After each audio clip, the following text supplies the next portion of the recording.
Dia 30 de maio. São Fernando III, rei de Castela e Leão. 1252.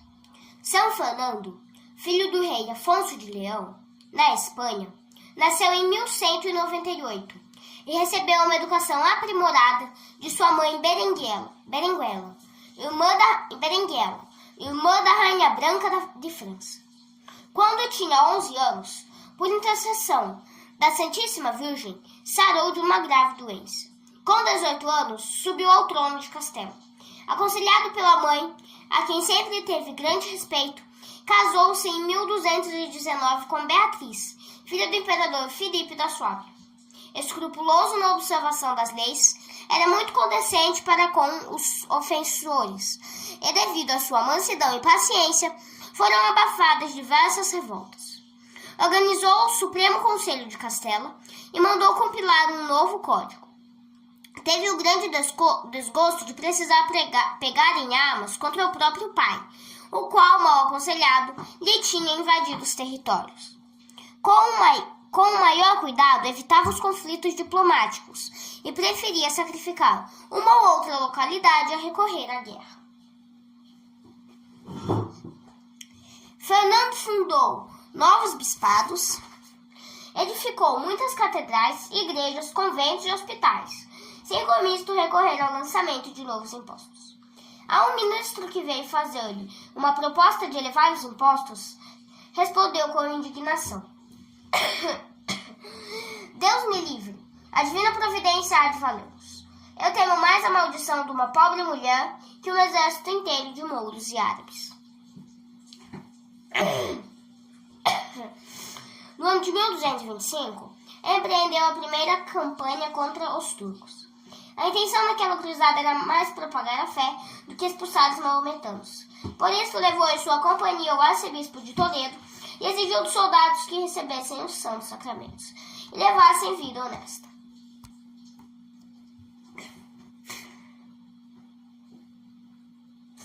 Ele mesmo observava com rigor o jejum, trazia consigo um cilício em forma de cruz e passava as noites em oração, mormente aquelas que precediam um encontro com o inimigo. Os despojos da guerra foram por ele destinados à construção da Catedral de Toledo. Muitas cidades tomadas aos mouros deu as ordens militares religiosas. Qual era a intenção que o guiava naquelas guerras? Traduz claramente a oração seguinte de São Fernando: Senhor, que perscrutais os corações, vós que sabeis que não procuro minha honra, não quero fazer conquistas de reinos passageiros, mas propagar o conhecimento do vosso santo nome. Pela morte do pai, 1230, ficou Fernando sendo rei de Leão e com um pequeno exército alcançou vitórias admiráveis sobre os mouros. Estes perderam ainda Córdoba e Sevilha, baluartes considerados inexpugnáveis, tanto que um general muçulmano disse: só um santo poderia ser possível tomar, com tão poucos soldados, cidades tão fortes e populosas. Que os mouros as perdessem não tem outra explicação senão pelos desígnios eternos de Deus. Fernando quis levar ainda à África as armas vitoriosas, mas uma grave doença embaraçou este plano. Sentindo a morte aproximar-se, fez uma confissão geral e recebeu com muita devoção os santos sacramentos.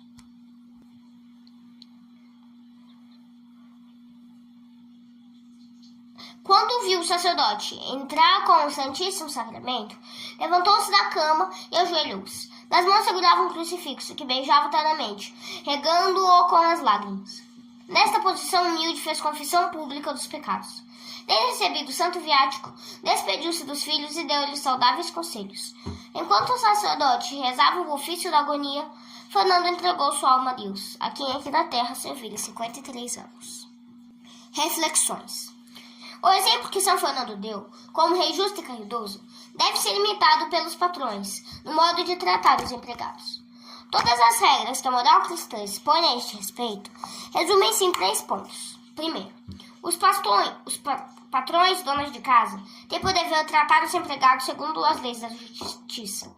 Esta exige que cumpram fielmente o contrato que eles fizeram, isto é, que lhes paguem com pontualidade o ordenado estipulado, que não exijam os serviços não previstos no compromisso, que lhes deem o trato a que têm aqui tem disso, que eles aqui tem direito, pela combinação anteriormente feita. Segundo, a caridade exige que tenham paciência também com as fraquezas e misérias dos empregados.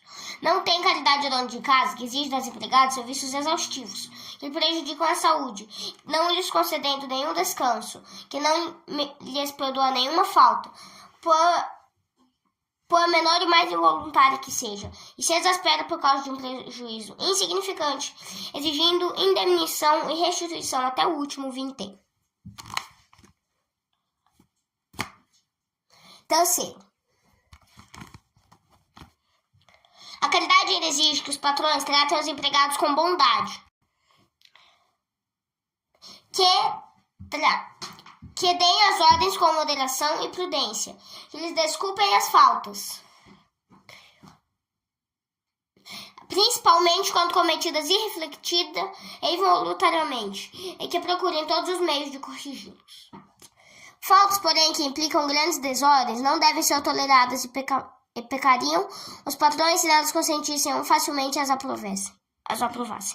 Faltas como impiedade, leviandades, fraudes, furtos, embriaguez, mentiras, rixas, maledicências, vagabundagem, escândalos, desrespeito à religião e suas instituições são incompatíveis com a vida cristã e não devem, portanto, ser tolerados pelos patrões. Estes devem chamar à ordem o empregado e convencê-lo do mal que fez. Se não o atender, afastem-no quanto antes, para que o veneno do mau exemplo não chegue a fazer sérios estragos nas almas de outros empregados ou crianças. Quantas almas de crianças inocentes têm sido e são vítimas de ruins empregados? Quarto, a justiça e a caridade exigem que os patrões deem toda a liberdade aos empregados em matéria de religião. Um bom empregado que preza a religião sentiria muito se os patrões não lhe dessem esta liberdade. Os empregados mais fiéis são os que recebem frequentemente os santos sacramentos. Não roubam, não mentem, nem caluniam. São fiéis cumpridores dos seus deveres. Quinto, os patrões devem dar bom exemplo aos empregados e deles afastar os perigos para a alma.